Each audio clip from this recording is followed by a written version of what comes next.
You open the offer letter. 6 figures. $50 an hour, you felt it. That specific relief of arrival. The sense that the math was finally going to work in your direction. That was the moment the illusion started. The $50 is not what the job pays you. It is what the job charges you.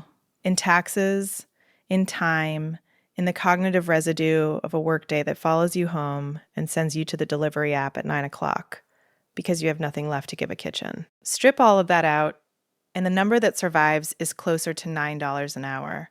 There is a version of financial stress nobody in mainstream money culture knows how to address. Not the stress of empty accounts, the stress of earning well and still feeling behind, of watching a healthy direct deposit disappear into a month that somehow still feels tight. The standard diagnosis: lifestyle inflation. You need a tighter budget. That explanation is not entirely wrong, but it is catastrophically incomplete. It treats the symptom as the cause and ignores the machine producing it. That machine has a name: the exhaustion economy. A system in which your labor is priced high, your time is consumed entirely, and your depletion is then monetized by the same economy that depleted you through the services you are now too exhausted to live without. The salary is not compensation. For a significant portion of professional earners, it is a pass-through. Money that enters the household and immediately redirects back into the system that generated it. Of the $50 your employer pays you each hour, how much do you actually keep? The answer is approximately $9. Here is every step of that math. Before you spend $1 on anything, before food, before rent, the job has already extracted a significant portion of what it promised. Start with taxes. Federal income tax, state income tax, Social Security, Medicare. The combined effective rate at $100,000 income typically runs 28 to 35%. Call it 30%. That $50 hourly rate becomes $35 before you've left the parking lot. Now account for the commute. The average professional spends roughly an hour a day in transit, 250 hours a year, traveling to and from the place that generates the income.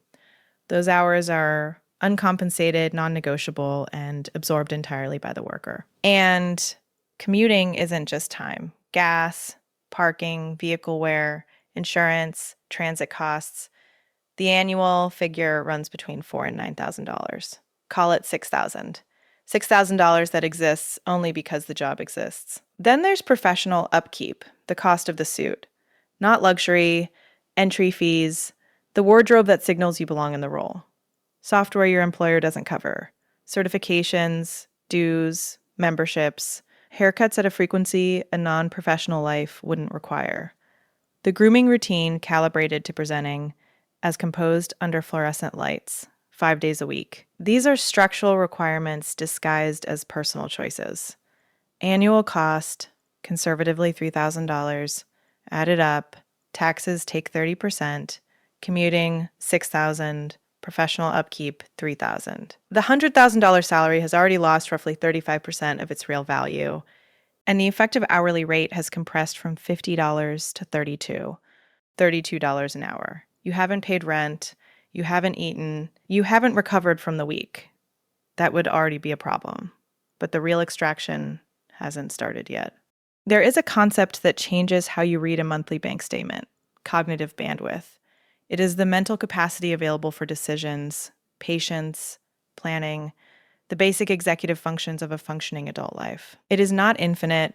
It is consumed by work, by stress, by the sustained low-grade problem solving a demanding role requires hour after hour.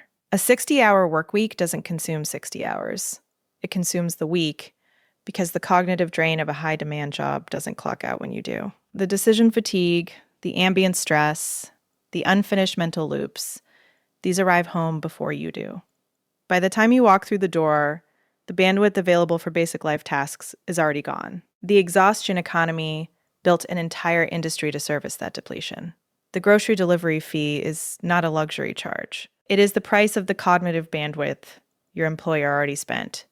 The Tuesday night Uber Eats order is not irresponsible spending. It is survival outsourcing, the rational decision of a person who had nothing left after 10 hours and still needed to eat.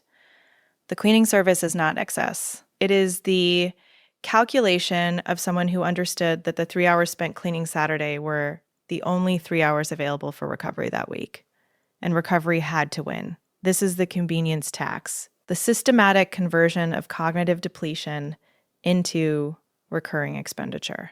And it is not random. The exhaustion economy needs you tired. A professional with bandwidth remaining at the end of the day might cook dinner, clean their own apartment, handle their own logistics, and retain more salary. A professional who arrives home depleted redistributes part of that salary back into the service economy before the weekends. These industries didn't grow because people became lazier. They grew because work became more consuming, and the cognitive residue of professional life created a reliable market of exhausted, well-paid people who needed to outsource their lives to survive them. The numbers: grocery delivery fees and markups minus $150 a month. Restaurant and delivery spending above what a rested person would choose, $300. Cleaning or household outsourcing, $200. Time-saving apps and subscriptions, $100. That is $750 a month. $9,000 a year, extracted not by the tax code, but by the job's own physics. The hourly rate drops from $32 to roughly $27. And we haven't touched the most insidious layer yet. After a high-demand workday, the human nervous system is not simply tired. It is physiologically activated. Stress hormones still circulating, threat response systems still partially engaged, the neural architecture of sustained high alert still running, even as the day nominally ends.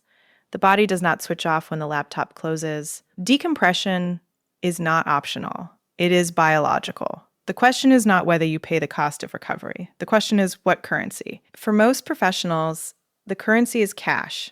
The streaming service opened not from genuine interest, but from the need for passive input that asks nothing of a depleted nervous system. The gym membership, $150 a month, used twice, because the 3 days you planned to go were the 3 days the job required something extra. The retail purchase at 11 at night, not for the object, but for the small chemical reward of a decision that was entirely yours in a day where every decision belonged to someone else.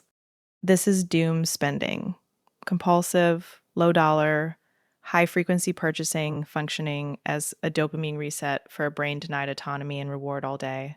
It is not frivolous. It is neurologically motivated. And it is expensive in aggregate. The streaming stack, $50 to $100 a month, often running as background noise rather than entertainment. Therapy, no longer exceptional, but standard professional maintenance for a life that generates sustained psychological strain.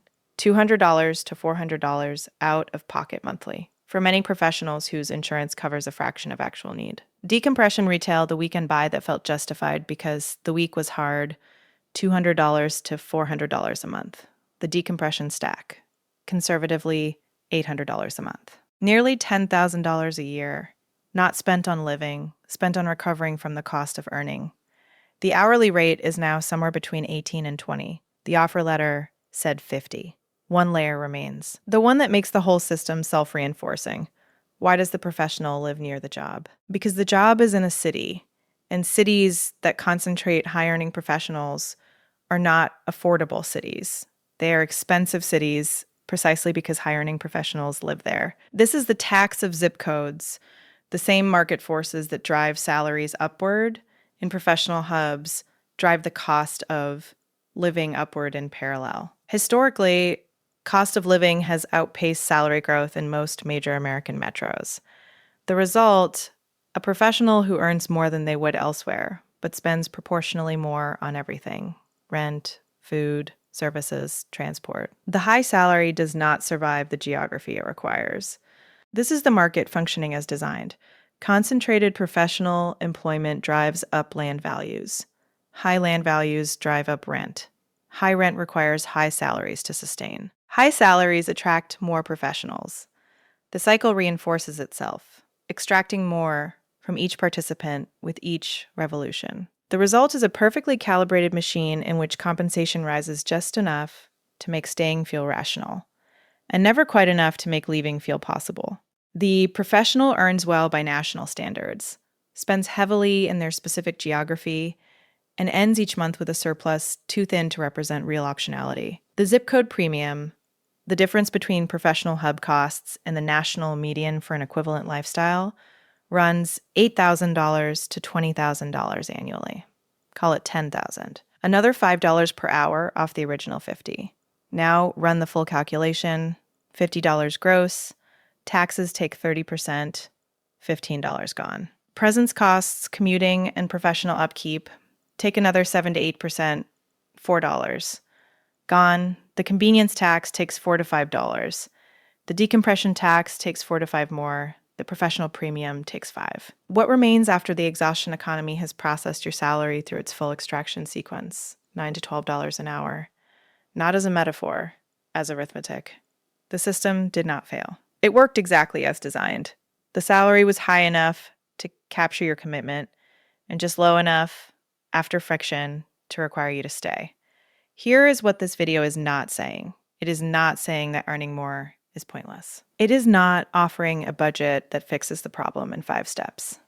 What it is saying, the gross salary illusion is real, it is structural, and it is the correct explanation for why well-paid professionals feel financially fragile. Not because they lack discipline, because they are operating inside a high-friction extraction system that prices in their exhaustion, monetizes their depletion, and diagnoses the resulting financial stress as personal failure. The convenience tax is not evidence of irresponsibility. It is evidence that your job consumed the cognitive bandwidth responsible spending requires. The decompression tax is not evidence of weak self-control. It is evidence that biological recovery has a cost, and your salary is partially funding it. The professional premium is not a location mistake. It is evidence that the geography of opportunity is priced to extract exactly as much as the opportunity delivers. Understanding this doesn't refund the delivery fees or restructure the tax code, but it does something more immediately useful. It stops the self-blame. It relocates the explanation from your character to the system. And systems, once visible, can be navigated differently than character flaws can. The question isn't how much you earn. The question is how much of yourself you get to keep. You just did something most people never do. You looked directly at the machine. If someone you know is blaming themselves for a shortfall that isn't their fault, send them this. Subscribe. Because the next system is already running, and it's better to see it first. See you there.